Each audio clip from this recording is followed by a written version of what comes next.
Say, Z, tell, told എല്ലാത്തിനും പൊതുവായ meaning same ആണെങ്കിലും പക്ഷെ ഉപയോഗിക്കുന്ന സിറ്റുവേഷൻ, ഉപയോഗിക്കുന്ന ടൈം ഡിഫറൻ്റ് ആയിരിക്കും.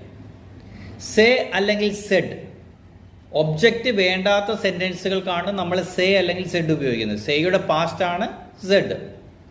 He said that he will come, അവിടെ ഒബ്ജക്റ്റ് ഇല്ല. She said that she would write, അവൾ പറഞ്ഞു, അവൾ ആരോട് പറഞ്ഞു എന്നുള്ള സ്പെസിഫിക് ആയിട്ട് അവിടെ പറയുന്നില്ല. അതിൻ്റെ ആവശ്യമില്ല, ഒബ്ജക്റ്റിൻ്റെ ആവശ്യമില്ല.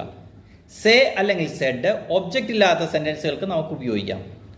ടെൽ അല്ലെങ്കിൽ ടോൾഡ്, ടെൽ ഓർ ടോൾഡ് ഉപയോഗിക്കുന്നതിന് ക്ലിയർ ആയിട്ട് അവിടെ ഒബ്ജക്റ്റ് ഉണ്ടായിരിക്കണം. ഹീ ടോൾഡ് മീ, അവൻ എന്നോട് പറഞ്ഞു, അവിടെ ഒബ്ജക്റ്റ് ഞാനാണ്, അവിടെ ഒബ്ജക്റ്റ് ഉണ്ടായിരിക്കണം. ഐ ടെൽ യു, ഞാൻ നിങ്ങളോട് പറഞ്ഞു. ഓക്കെ, സോ ഇതുപോലെയുള്ള സെൻറ്റൻസ്